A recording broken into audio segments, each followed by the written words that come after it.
call to order December 6, 2016. Would you all please stand for the invocation and pledge allegiance to our flag? Lord, we acknowledge your presence among us tonight, and we pray for your guidance during this meeting. Give us the wisdom to work in the best interest of everyone in our community. In your name we pray. Amen. I pledge allegiance to the flag of the United States of America and to the republic for which it stands, one nation, under God, indivisible, with liberty and justice for all.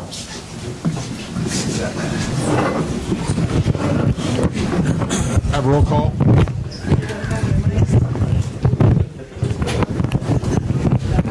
Here. Here.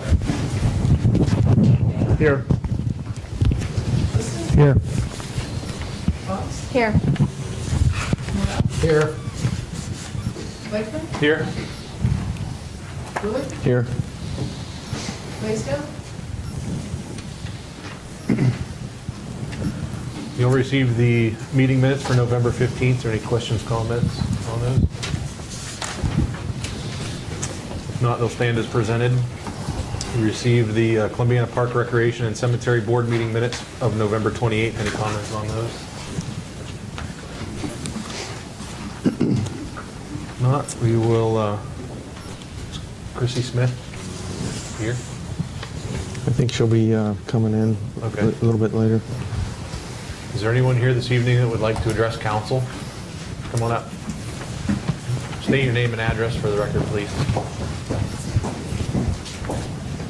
My name is Brenda Austin. I live at 1150 Highland Avenue in Salem. And I'm just coming as a representative for local animal welfare organizations. I have 15 years with the animal welfare. I've done work with the Humane Society as a humane agent, and most recently was a deputy dog warden for the Columbiana County Dog Pound for the past 3 years. And was asked to touch on the issue of the vicious dog portion in your ordinances and ask you to consider striking the specific clause on pit bulls. As from experience, of course, I can tell you there's definitely some dangerous pit bulls out there, but Rottweilers and so forth as well.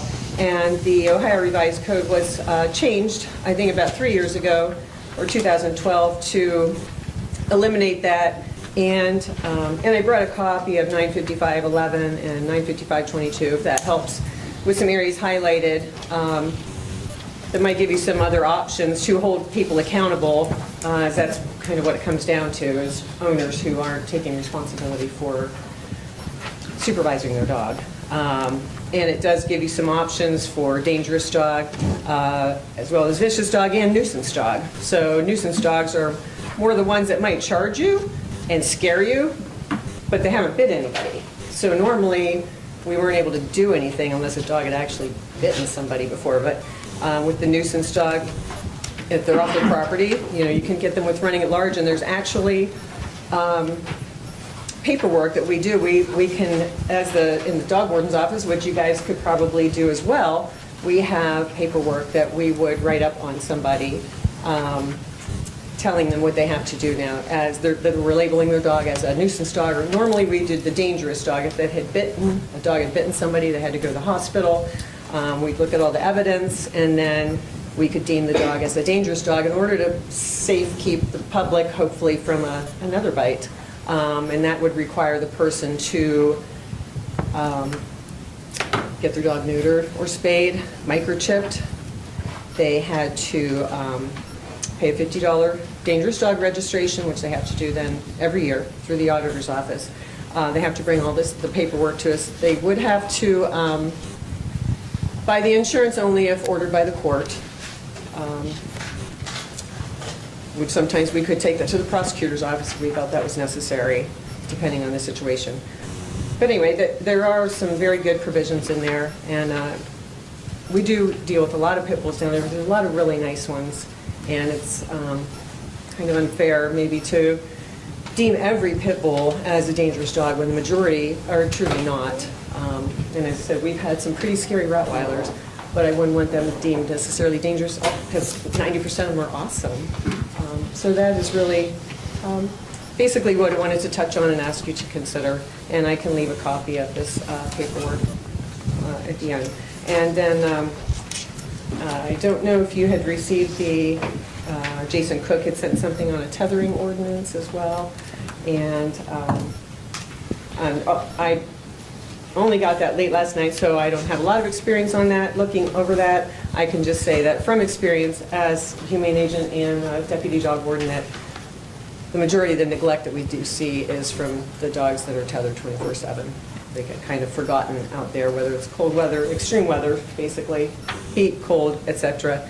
And some type of consideration on a tethering ordinance might improve the lives of the dogs in your area. So I have a comment, because I think when Jason came in here a few weeks ago, he suggested that he was interested in us repealing the language and replacing it with something else. He didn't provide any language to replace it with, like he said he was going to, but he Okay. did provide us with about 10 pages of ordinances that have everything to do with cruelty to animals, neglect of animals, Right. bestiality, tethering of animals. Yeah, that's what I got last night. And And it goes so far as to talk about what food you can feed cows. I don't understand what that has anything to do with dogs, but we've received just this week 10 form letters from everywhere from Texas to Florida, nothing from Columbiana, about this issue. Right. So I would suggest, I won't speak for council, but I'm speaking for myself, that I suggested when he came in that we had no problem considering something, but there's nothing from Columbiana in here at all. This isn't a Columbiana issue at this point. It seems like it's being drummed up as an issue that really isn't one with anyone in our community. I understand that. I, like I said, just gotten it last night. I do have more experience with the dangerous dog issues, and I know that the state had repealed those laws specifically labeling pit bulls as dangerous dogs because they realized that possibly, it wasn't fair. I mean, most people now have the experience, 10 years ago too. There's been instances where I pick up the first pit bull I picked up. It was like, oh my gosh, he's right in the back of my van. I hope he's nice. And he was, but it was that whole mindset of immediately you hear pit bull, you're scared. And then the more experience you get with them and the more you handle them, a lot of them are just big babies. They wouldn't hurt anybody. And there's a lot of good, responsible pet owners of all different breeds, including pit bulls.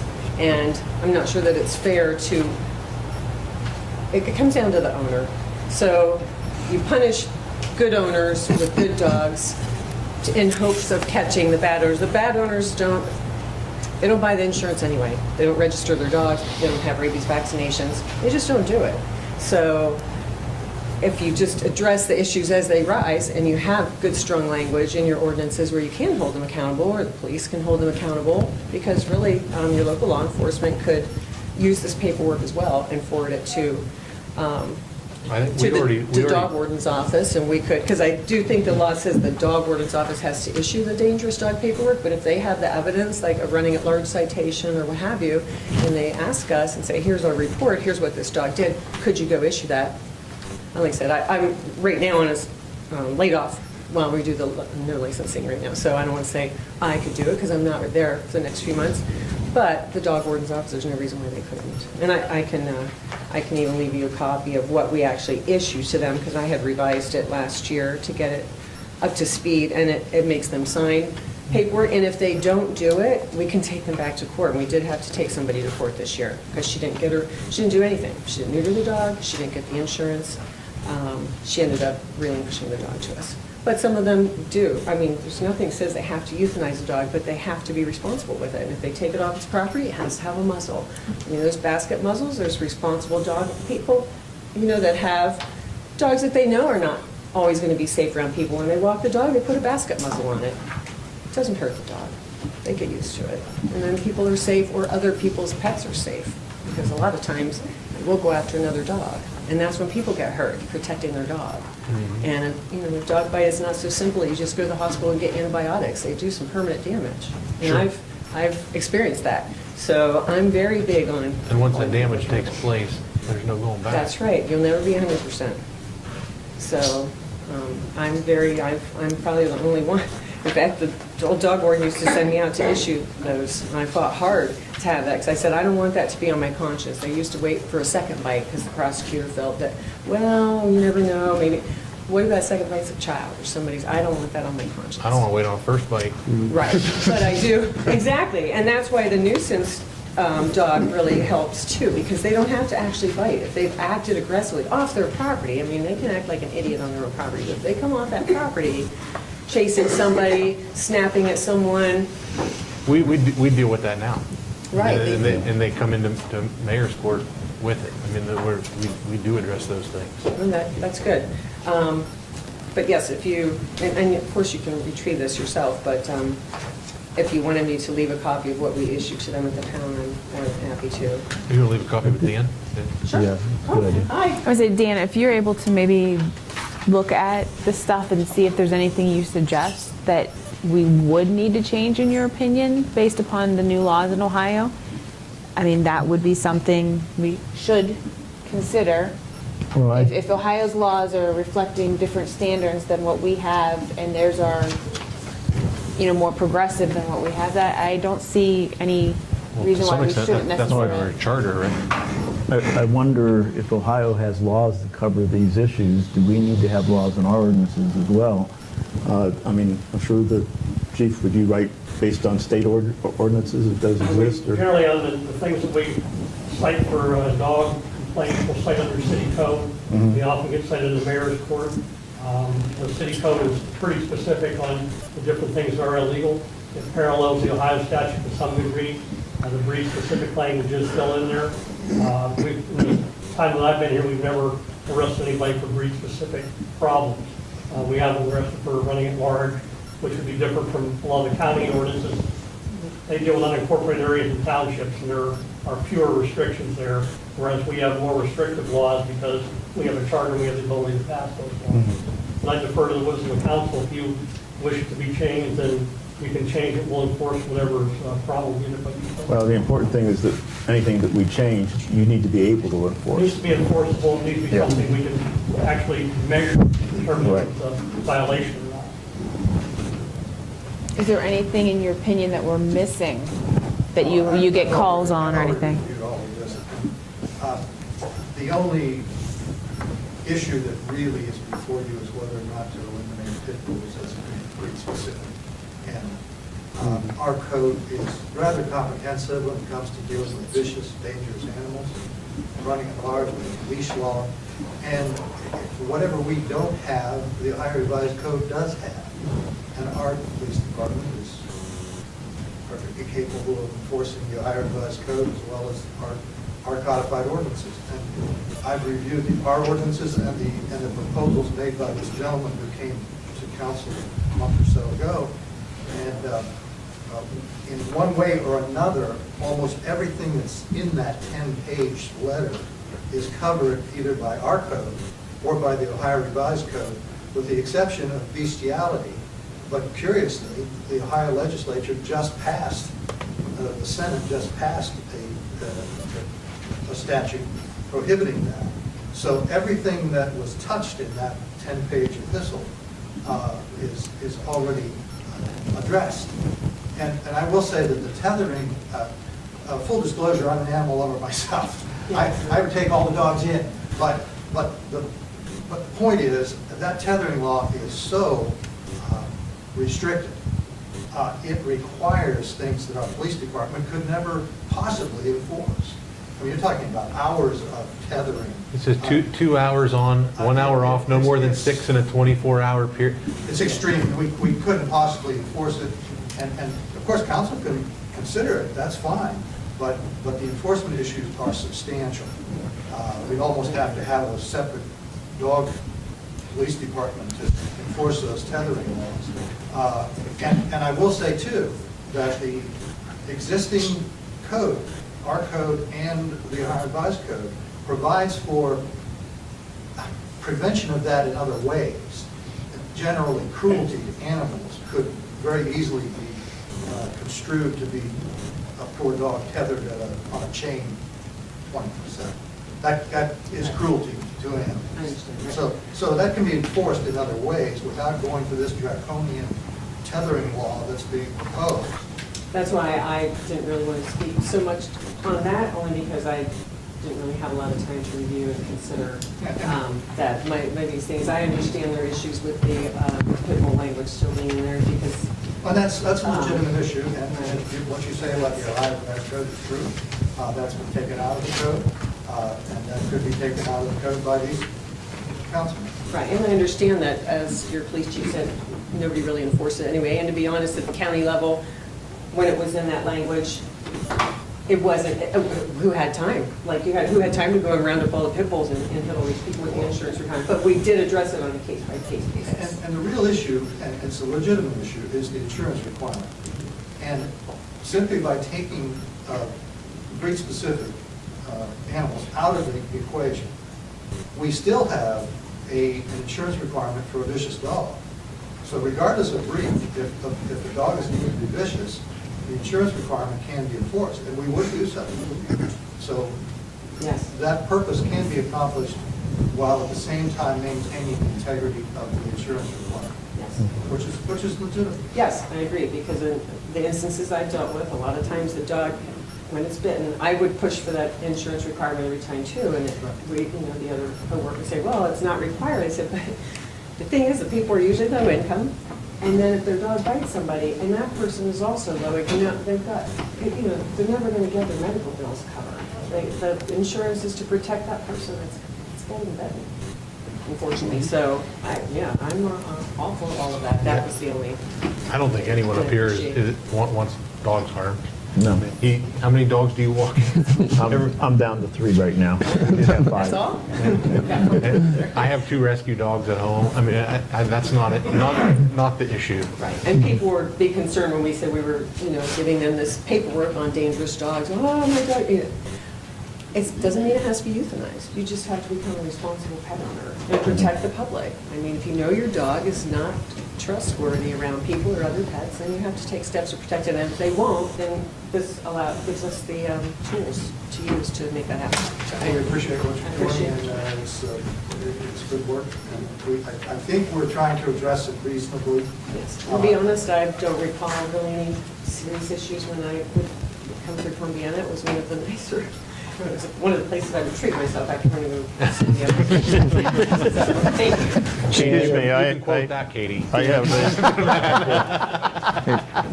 Right. I had a question for you, miss. Okay.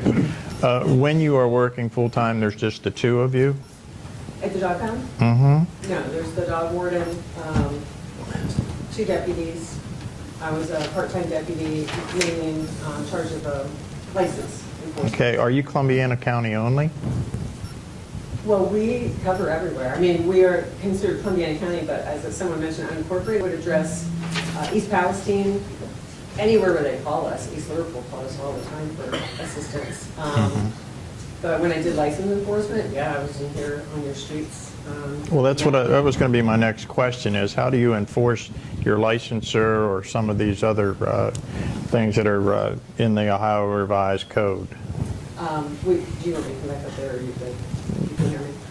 Basically, we had a delinquent dog license list that we work off. Say everybody in here had dogs, they all bought their tags last year. But this year, 30% of the people did not buy their license. It comes up on the delinquent list. And we have to check it out. Maybe the dog died, maybe they moved out of state, out of county, etc., or they just forgot. So we knock on doors, hang the door tags, whatever. If they're home, we sell them the license right there on the spot. If it's a repeat offender, and this year we did have to issue a lot more citations because we don't have time to come to everybody's door, and it is the law, they have to have it, and it is the one thing that funds the pound and all those dogs and their medical issues and the heat and everything else. So many dogs get lost without their dog, and they don't have a dog license on. Some people never get their dogs back. Somebody just keeps them. So I'm a big proponent to put it on there. My dog has every tag they make on there. His microchip, his rabies, and his dog license. Because I want him back if he were to get lost. And they might get him back anyway because he's not that great. But we get that, and I do, and it's been good that we do some door-to-door. Of course, I can't get to everybody, but we've come across a lot of humane issues doing that, and neglect issues. So That's also allowed us to address some issues out there in the community too. And then as far as the complaints, people call in and they might say, we had an issue on Front Street with a dog that's chained out all the time and no food and no water or whatever. Yeah, we come here, we don't call the police and ask them to do it. If the police, local police want to handle that, that's awesome. And we have some police departments in the county that do incredible work. And then probably yours is one of them because we don't get a lot of calls for Columbiana. East Palestine does pretty good with addressing the running at large. Salem's very good at addressing the running at large, and they'll cite them. But then you have cities like East Liverpool that are just overwhelmed with all the calls they get, so they call us on a regular basis.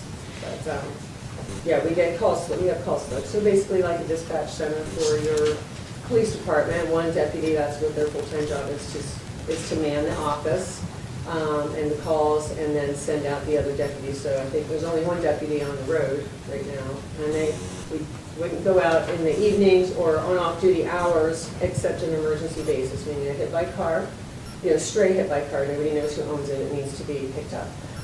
Or very aggressive dogs. If the police call and say, listen, there's this dog and we don't know who owns it, it's trying to bite people, we would go out on that in that situation as well. Does that answer your question? Yes, it does. Dan, if we wanted to make changes to the ordinance, I assume you would draft something up based on whatever we recommended. And then, The typical specific. yeah, would it also require public hearing and all that? No, okay. That doesn't require. Okay. It's simply a change in, Okay. changing the law. And all you have to do is move to do that, and then we present you the amendment.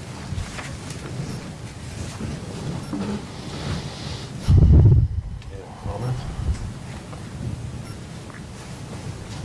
Anyone else wanting to address council this evening? No, moving to manager's report. Okay.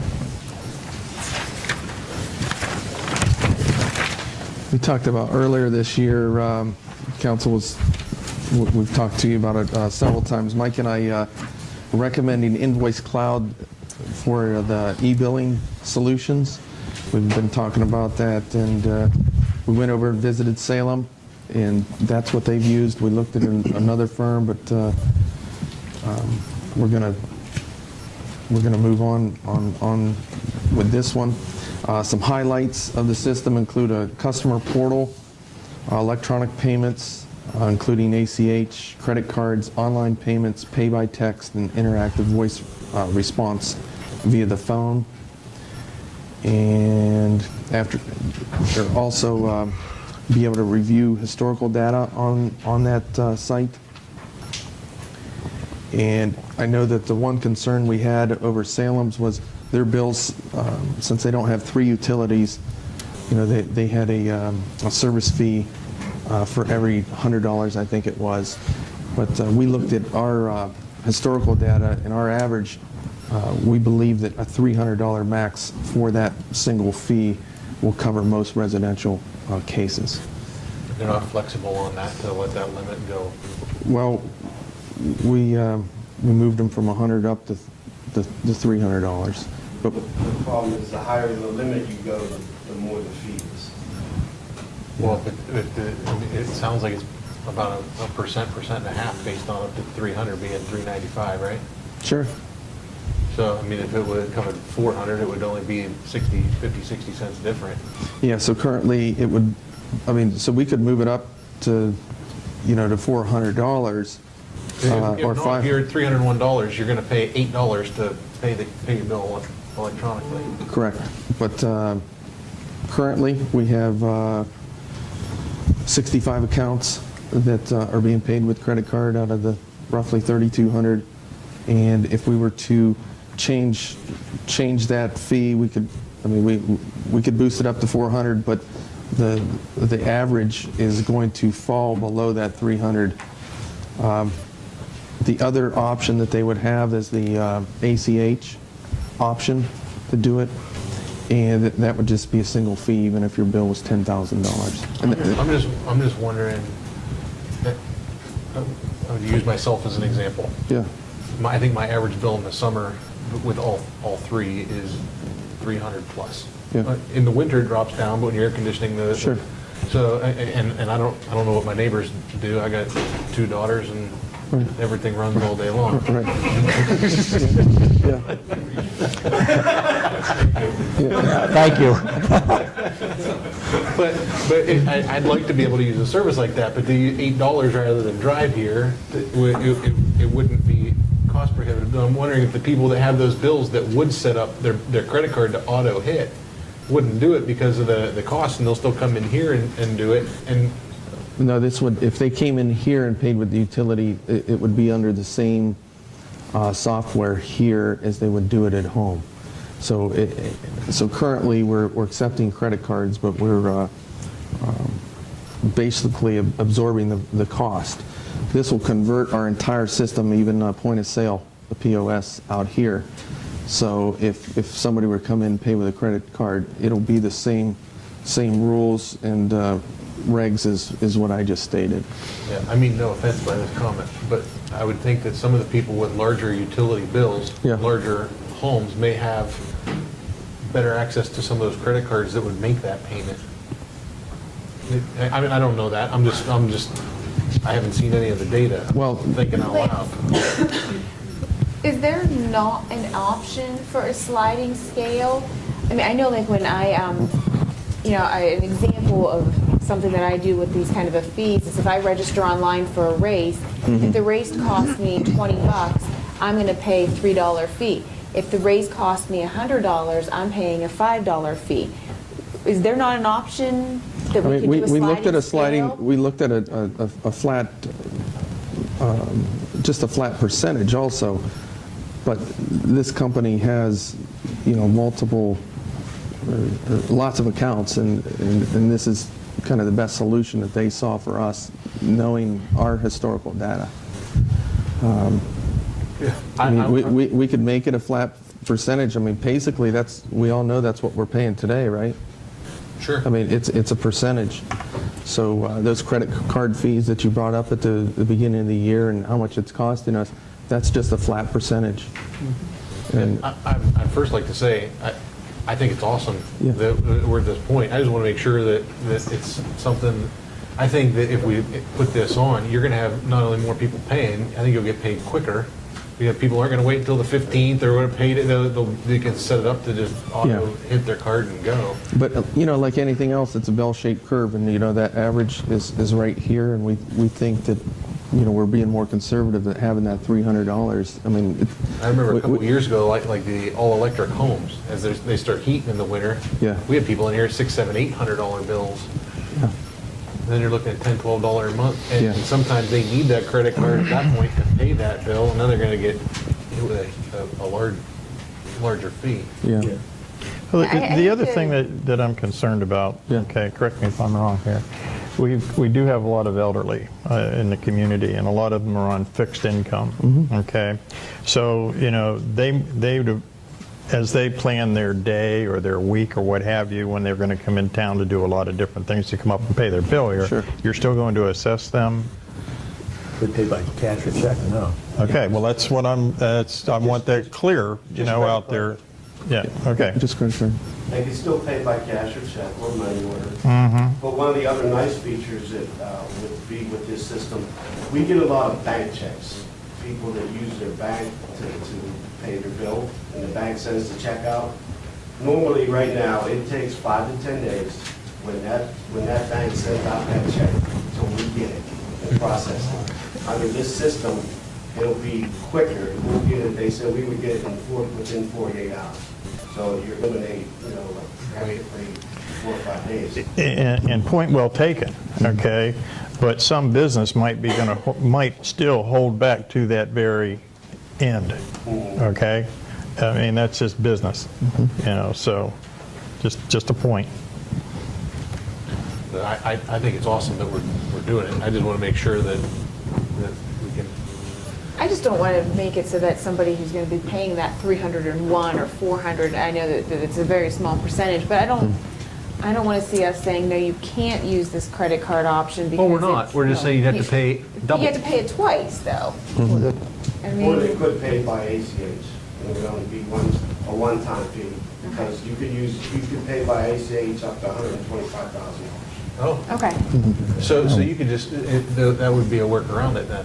So it's the same 395 or whatever? Yeah, I guess I didn't articulate that well. So what that Okay. ACH is Yeah, it's an e-check. $395. So you'd set it up to auto debit your checking account through an ACH? Yeah, Once a and month, and they can say the date, and they would just pull it rather than a credit card? Yeah, you get an e-bill. And that's where, some of the, Then I'm okay with it. yeah, if And you tell your daughters, Go home and turn all the lights on. So you said that there will be an e-bill going out by email or whatever? you can do that. Is there access to go online someplace and say, here's my account number, what's my bill this month? Absolutely, that's the web portal. Yeah, And we won't send the bill out anymore? That'd be awesome. right, and that's what we're trying to do, is we're, eventually trying to reduce that number of bills that we would have. But on average, they believe that, 2-3 years into this, we'll have 300 accounts requesting e-bills out of the 3,200 or so, I 3,500. bet you'll get that many It's- in the first 6 months. And you might, what we could do is, once we get this set up too, is have a demonstration right here. Can I be the first one? Yeah, you can be the first one.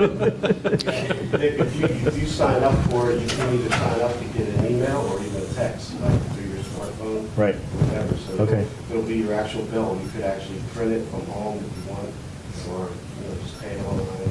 So if we're on the road and out of town, we'd be able to get access to it? Yeah, the snowbirds that's Yeah. going to really affect them. That actually will help Yeah, them. that'll So there's no definitely help. action, there's no action on our part. No. It just comes right out of the checking account. Correct. Correct. You set it up And that that way. 12 to 15 grand a year we're spending in credit card fees goes away. Well, it goes back in our coffers. That's what. Yeah, I mean, exactly. Well, yeah, the I think cost it's goes great. away, I mean. Yeah, Yeah. certainly. I really do want to thank you guys for picking that ball up and running. Well, thanks for being patient. It was a long process, but We did look at another company too, Yeah. called PSN. So that wasn't, Invoice Cloud was not the only one we looked at. We also looked at Well, you got a chance to see Salem in operation Yes. too, and talk to them, which that means a lot. How long will it take to implement? we think 45 days maybe, Yeah, it maybe was a 60 couple days. months, I Yeah. think. They said there were a lot more people are signing up for it now. Went through the SSI, through our software solutions. And so they're getting, I think, a little bit of a backlog. Maybe we can negotiate, tell them we'll do it, they can have it up for the first of the year. Well, we've already, Mike and I, there are some fees that typically a city would incur in a system like this. But if we sign up by the end of the year, which we intend to, we will get discounted on those. They will end up saving money. For example, a 20-cent transaction fee on the ACH, for example, that'll go away. So that'll They're help us charging out. us 20 on top of charging. Yeah, I pulled that. There is a 20-cent fee in some cases. Yeah. And I think there is a monthly fee that they charge us also, but not nowhere near what we're paying in the credit card fees. Yeah. How long do they hold that fee? Or is it one of them, we get a hold of you and then we just keep bumping the fee up? Yeah. Well, there's other companies out there. Yeah, really, it's just a credit card clearinghouse then, right? I mean, it's just a brokerage. Basically, the thing is, the customer's paying the fee now instead of the city. And then, so the customer pays the fee to this company. We will not see that fee at all. No, all I meant was if they start jacking our rates up though, we could bring in a different clearinghouse. Right, absolutely. And this one, Salem kind of headed the way because this software solutions that we have right now, it's now integrated. This company's able to work with this other company pretty well. So. Awesome.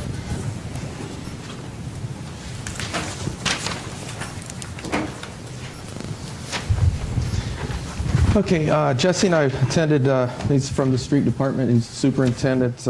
We were invited to an ODOT seminar over in New Philadelphia. We went over there looking at different ODOT type projects.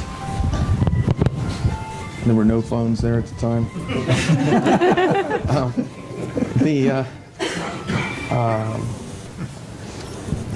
So the 7 and 14 project is called a local let project. That's LPA right now, whereas some of them are just ODOT projects. So we have a little bit more control, but we learned more about that while we were there. I wanted to mention to you that there is a planning commission seat that will be expiring at the end of the year, but I have spoken to Donna Becker, and she's interested in serving another term.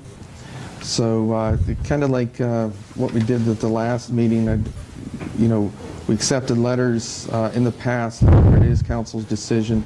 I mean, Donna's given us a lot of years of service, and she's done a great job, I think, and she brings a lot of wisdom to our pretty new planning commission. So,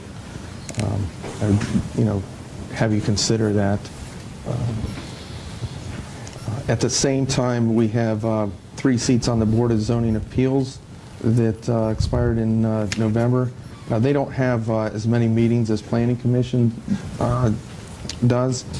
Really, it's kind of a case by case, and it's set up on, I believe it's the 3rd Thursday of every month, unless there's no issues. And I think there were only 3 or 4 meetings throughout the entire year. So I did reach out to all of those board members whose seats expired. I have not talked to Mary Ann yet, but I don't see any reason why she wouldn't want to serve as another term. But I know Peggy Oberhartzer and Rick Bardo definitely want to be on. So you have before you a couple decisions to make, but I think the Board of Zoning Appeals is a strong board, and they do well together. Again, I take that in consideration if you're going to take applications or not, or letters of interest for either of those seats. Let's see, Dairy Queen's not here yet, but I think they're going to be here at some point today. They were on the agenda. Could we back up just a second? Yeah. Those seats have already Board of Zoning Appeals have expired November expired. 25th. And the Planning Commission expires when? The 31st. End of the year. The end of the year. Okay. Yep. So really, Board of Planning Appeals, we should do something now, one way or the other, because, this is December already. I'd recommend doing both. However you want to go, but Well, I'd like to make a motion that we reappoint Donna Becker for Planning Commission. I think it's probably appropriate to do each one individually rather than one big group, but, sure. Second the motion. Comment? I just think that this city's really lucky to have such people to be serving at such capacities and willingness to, give their time. And That's a lot. how many planning commission meetings do we have this year? Well, I A lot. We had like 4 last month. You could probably tell. Yeah, I've had 4 last month. In our planning. No, we had more than 4. We had three special plus. Yeah. I think we've had 6 or 7 in the last 2 months. So they're dedicating their time, and it's pretty impressive. And I think I heard you, Dan, say you've got a meeting every night this week, right? So people are all busy, but they're knowledgeable, and they do a great job. Well, the thing is, they're the people that want to come back. They're knowledgeable. They work with the people on the boards. It just Yeah. makes sense to keep them if they want to stay. Well, and we haven't had a problem with anybody No. to sit down and Yeah. say, it's time for that person to go. Right. Yeah. So,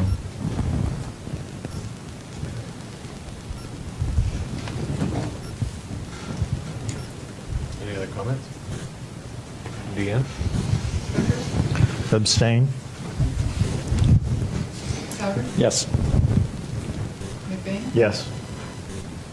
Liston? Yes. Fox? Yes. Noel? Yes.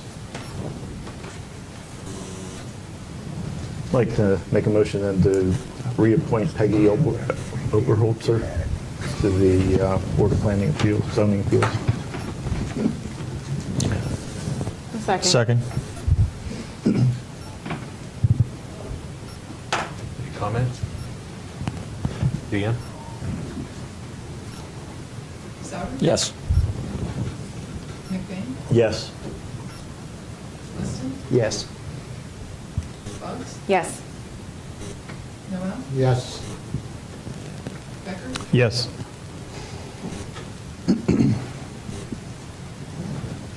I'd like to make a motion to reappoint Richard Bartow to the for reappointment to Board of Zoning Appeals. Second. Any comment? Roll call, please. McBain? Yes. Liston? Yes. Buggs? Yes. Noel? Yes. Becker? Yes.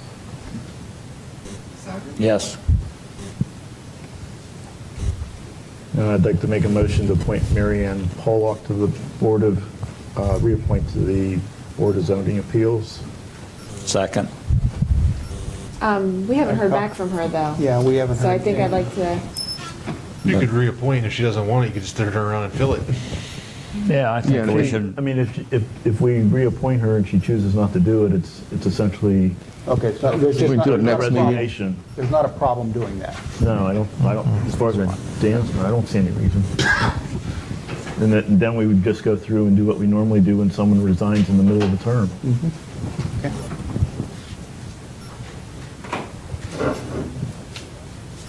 Deanne? Liston? Yes. Buggs? yes. Noel? Yes. Becker? yes. Souter? Yes. McBain? Yes.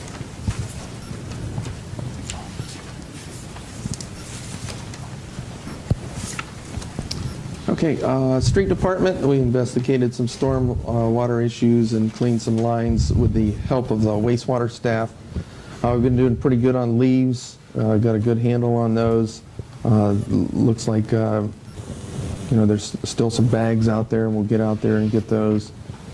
It was a really good season for them. We're servicing trucks and snow plows, ready for any weather to come. Wastewater department, they helped on leaf pickup. I say it time and time again, but it's all hands on deck when it comes to these types of projects like leaf pickup. The various departments help out each other out. It's pretty nice. Water department, we attended the weekly job meeting at the construction site. It's going well. There's actually a big hole out there, Dale. I know you're always concerned about it. It's on track. 12-inch drain line was cleaned out at the lime drain at the old water plant. So that was good. We keep operating the old plant. Winterized park and cemetery water meters for the winter. Dug out a new turnaround out there at the old water plant. And we continue our fire hydrant flushing until the weather turns. Lance, where do we stand now with the new water main going in? The new water main, just had a long meeting today about that. I think what we're gonna end up doing is focusing on, kind of turned over our attention. We're starting to head east. We were having some problems with some equipment that the contractor had. They ordered some new parts in. But we've started to go east, and that was open cut. So if you're driving along Route 14 and you look north there by the substation, you see kind of looks like a ditch, but it's just dirt, and that's covered up. So we went from Old Saybrook, we started there, and we're heading east, and we're going to head under Route 14, and then pick up Woodland Run, Timberline Drive, and then down the Heck Road. We'll probably isolate that line, clean it, and then put it in service as soon as we can. So if anything would happen in town with the other feed, we could backfeed it with some other lines that are out there. And then we're thinking of continuing that type of construction all the way out to the industrial park. And then we'll turn and come back into town and start working on the trenchless technology again. So I told you we had some problems with some chemistry of the water. We've adjusted that, and we've ordered some new heads to, drill heads to make it more efficient. So I think we're on track. What's the conclusion date on leaf pickup? Oh, I forget what the last date is. Would it be on their Yeah, the electric flyers. bills? Yeah, their Okay. flyers. Yeah. All right. But I would say, we got, I think there was one more right before Christmas, if I'm not Okay. mistaken. All right. Yeah. Okay. Let's see. Okay, Park and Cemetery, they pretty much finished up leaves, and they were helpful in that process this year. Since we met last, the Joy Christmas is open, and I think that's going pretty well. The trailers that we talked about were moved. Terry got those moved here last week, so we're thankful for that. Electric department, they working on Christmas lights, not only down here, but sometimes that the Joy Christmas has problems. We have to go out there, and Doug's done a real good job of doing that. Doug overlooked the tree removal that happened in the last few weeks, and Doug got his remanufactured regulators in, and he also attended a meeting with AT&T about some poles in town. And that is all I have for my manager's report. Now, are those the metal poles that you're talking about? The ones that seem to be depleted and have been removed? No, this is so AT&T, maybe we replaced the pole here and there throughout town, and AT&T needed to move their lines on our lines and then get rid of the old pole. But I think the green poles that you're referring to on North Main Street, we hope to have a solution for that next year. Okey-doke. All right, you all received the bill list for December 6th. Any comments on those? If not, we'll move into old business. Due to the length of the ordinances, can I have a motion to read them by title only? So moved. Second. Deanne? Cox? Yes. Noel? Yes. Baker? Yes. Souter? Yes. McBain? Yes.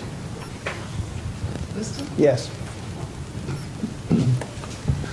Ordinance number 16-0-2889, second reading, an ordinance establishing a special fund known as the Water Treatment Plant Bond Retirement Fund.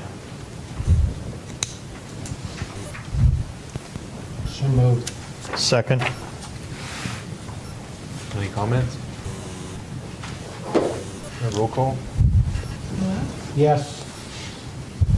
Becker? Yes. Souter? Yes. McBain? Yes. Liston? Yes. Cox? Yes. Ordinance number 16-0-2891, second reading. An ordinance authorizing the city manager to enter into a contract with Main Light 3000 Sphera Avenue Northwest, Warren, Ohio 44483 for the furnishing of all labor, materials, and equipment necessary for the north end voltage conversion project. So moved. Second. Comments? I think we had a discussion about this, about the overall amount that it was going to cost, the way it was bid. And I think I brought it up because I was concerned about the dollar number. And then I had this epiphany that this is the right way to quote this job.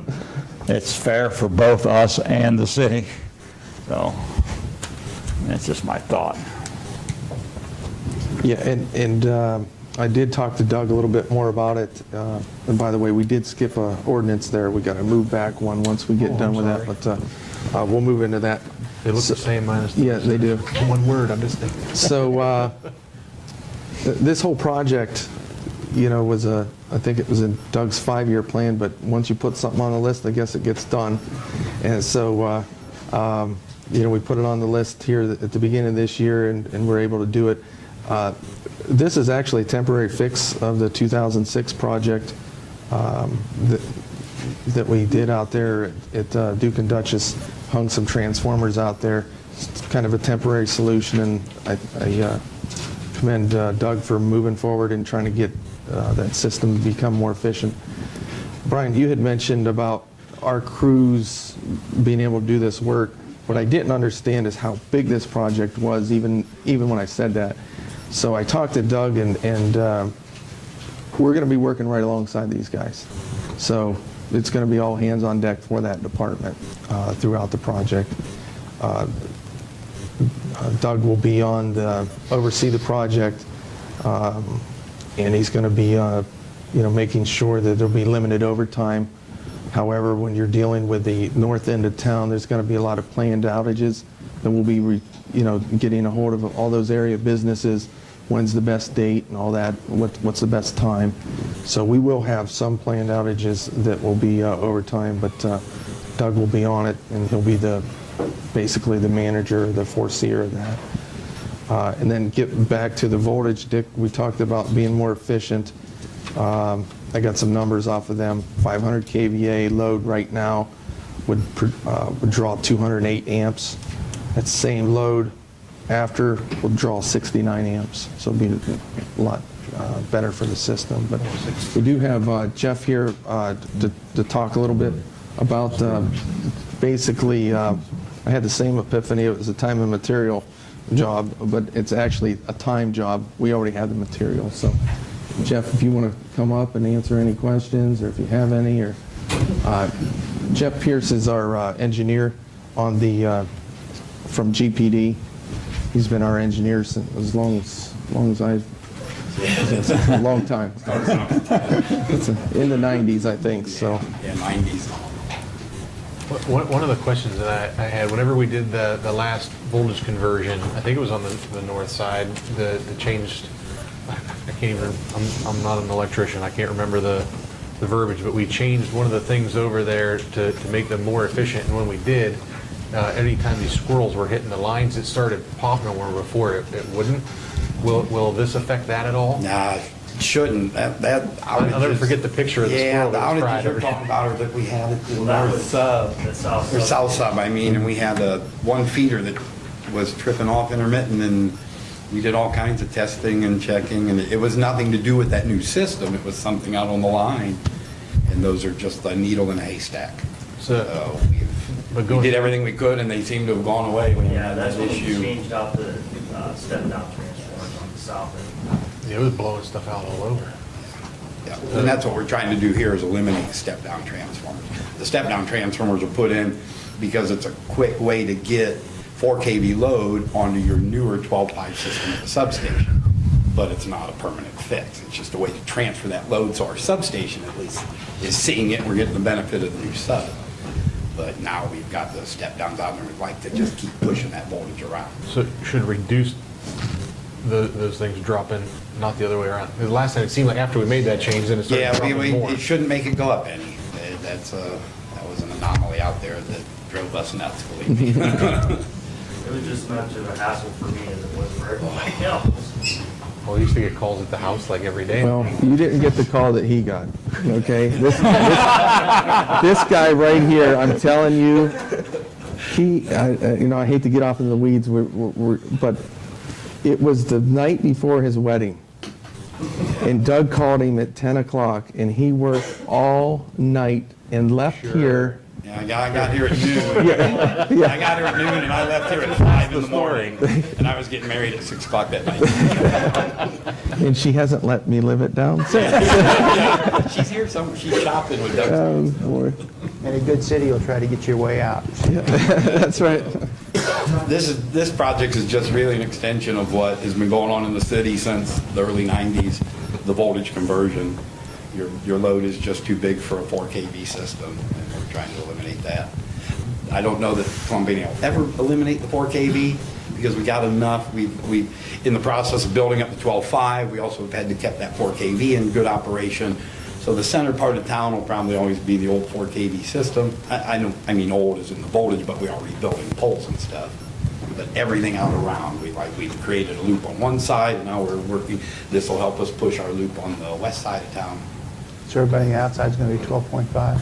Yeah, that's our goal is to encircle the city with the 12.5 and operates a lot more efficient. He said it's a lot safer for them too, dealing with 200 amps as opposed to 60 amps. We prefer that. I'm not sure it makes any difference. You get across 60 amps, you're going to be just... Oh, yeah, you're still going to be, but when we open... Yeah, but opening switches and operating things, it's just easier on all our equipment. Any other questions? Thank you. Have a roll call? Becker? Yes. Sauer? Yes. McBain? Yes. Liston? Yes. Fox? Yes. Noel? Yes. All right, I need to go back to B. I jumped over it. Ordinance number 16-0-2890, second reading. An ordinance establishing a special fund known as the Water Treatment Plant Reserve Fund. So moved. Second. Any comments? Deanne? Sauer? Yes. McBain? Yes. Liston? Yes. Fox? Yes. Noel? Yes. Becker? Yes. Okay, moving on to new business. Ordinance number 16-0-2892, first reading. An ordinance amending appropriation ordinance 16-0-2857 by adding $10,000 in the general fund, $20,200 in the cemetery fund, $6,500 in the park fund, $3,000 in the street fund, $310 in the enforcement and education fund, $50,000 in the sewer fund, $7,000 in the income tax fund, $300,000 in the electric fund, $10,000 in the water fund, $5,000 in the emergency medical services fund, $200 in the unclaimed monies fund, $100 in the self-funded health insurance fund, $225 in the bond retirement fund, and $2,600 in the special assessment bond retirement fund, all for the payment of current expenses as they may arise. So moved. Second. Any comments? Is there any chance of getting a shot at that unclaimed monies fund? Only got something that you haven't cashed. Because after the reason that was after 5 years, money's fund, and after 5 years, we're allowed to transfer that money. If nobody comes and claims it, we're allowed to transfer that by ORC to the general fund. So this year, we transferred $12,800, I think, and we only had $12,600 and some appropriated. So that's why we get a little extra money there. But yeah, we have to, by law, let it sit there for 5 years, and then we're allowed to put it in the general fund and spend it however we want. I have two questions. One, under section 12, it says we are adding the appropriation for personnel expenses of $100 to the self-funded health insurance fund. That goes all the way back to January, where we stopped using the self-funded insurance fund. Well, there was a couple items with workers' comp and I think it was PERS that was from December that gets paid in January. So I think I appropriated like $100 in that fund, and it ended up being a little bit more.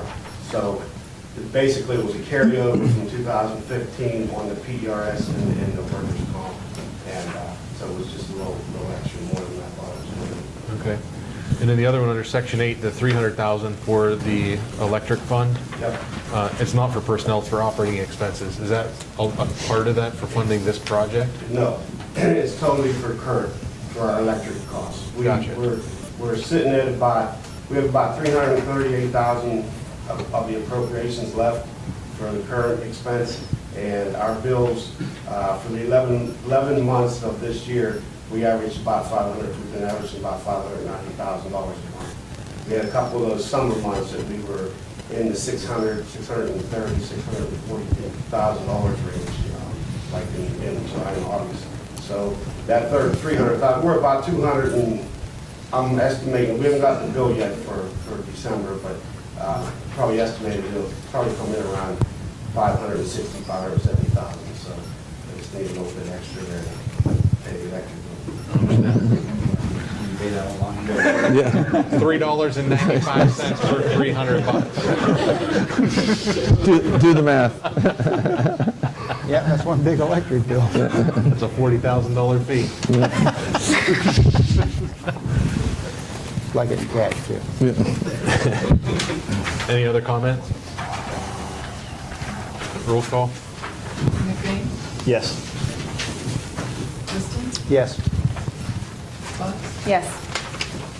Noel? Yes. Becker? Yes. Souter? Yes. Ordinance number 16-0-2893, first reading. An ordinance to make temporary appropriations for current expenses and other expenditures of the City of Columbiana, State of Ohio for the first 3 months of the year 2017, ending March 31st, 2017. So moved. Second. Any comments?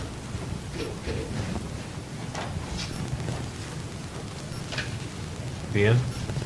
Liston? Yes. Fox? Yes. Noel? Yes. Becker? Yes. Souter? Yes. McBain? Yes.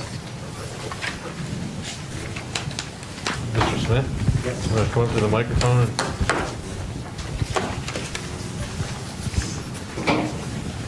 So you're here in regards to Columbiana Dairy Queen regarding an event December 9th? Yes, Friday. Let council know what's going on. We are having reindeer come and having a community kind of Christmas party thank you for our customers. And we're going to have Santa come on a reindeer as long as there's no fire, or fire truck, sorry. But we're going to like have Santa Claus there, have our reindeer for the community to come pet and see. We are also going to roast some marshmallows and hot dogs outside, have some hot chocolate, sing. I think Columbiana is bringing their choir. My wife knows more about this than I do, but a couple choir, either from South Range or Crestview or Columbiana, and some band ensembles are going to play. And I think that's everything. Reindeer games. Yes. So that's what we would like to do. My book club canceled our meeting so that everybody could attend your event. Well, thank you. What were the Hopefully times? It'll be warm enough for everybody. What were the times on it? From 5 p.m. to 8 p.m. Okay. Thank you. Is this coming Friday? This coming Friday, yes. Already worked everything out, or So I was in, his wife has been in contact with Chief Garrity, and they're all on board. They've actually helped him out before, but we asked them to come to council just like we, did last week, and from other events and such. So, it gives an opportunity to let council know what's going on. So when you see a reindeer, you know you're not seeing things. I So. thought we got rid of all the deer out of Columbia. They weren't reindeer.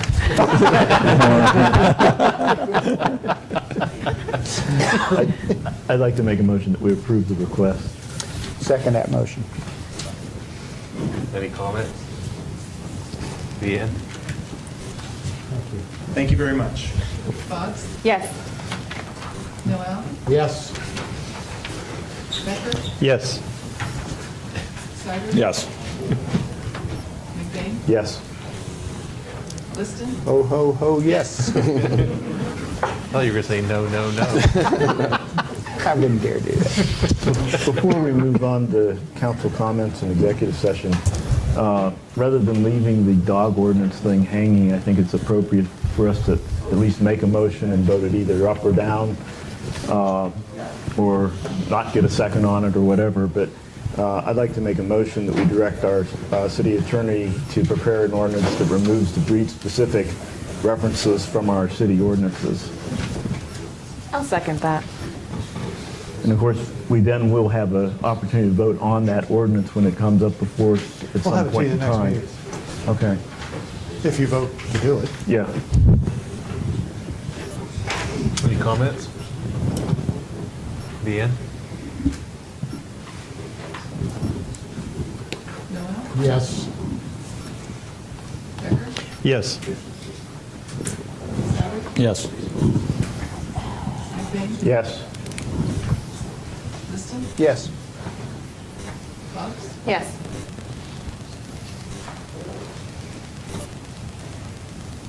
Any council comments? I'd just like to remind everybody that next Wednesday is the Twas the Night Before 5K. It's a run through the Firestone Park and the light show. Traffic will be closed off through the park during that run, and there will be a little bit of a delay out in front of Dairy Queen during that particular hour. But the benefits are going to some local families in Columbiana to help make sure that they have a Christmas. And so come on out, you can run or walk. It's $20 and the money goes to a good cause. You said next Wednesday. Next Wednesday, the race is that starts tomorrow? at 6. No, sorry, a week from tomorrow, Wednesday. Yeah, December 14th. The race goes off at 6 o'clock and registration at 4:30 at the park. You could have people get chased by reindeer. No. Any other comments?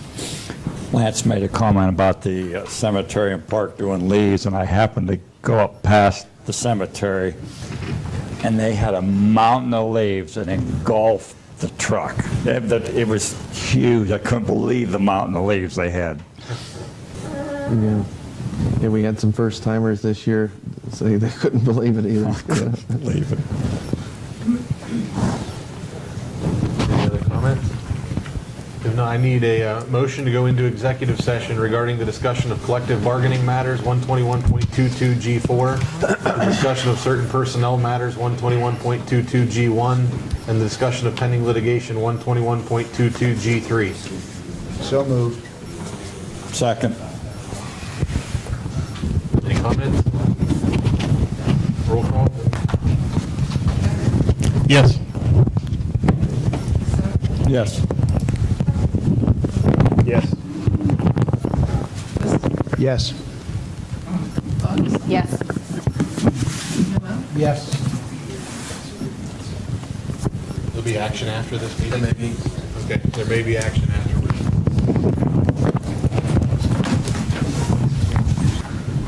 I have a motion to come out of executive session. So move. Seconded. Ian? Yes. McBain? Yes. Liston? Yes. Boggs? Yes. Noel? Yes. Yes. May I have a motion to accept the tentative agreements between the City of Columbiana and the Ohio Patrolmen's Benevolent Association Sergeants Unit, Patrol Unit, and Dispatch Unit? So moved. Second. Deanne? McBain? Yes. Liston? Yes. Boggs? Yes. Noel? Yes. Becker? Yes. Sauer? Yes. I have a motion to adjourn. So move.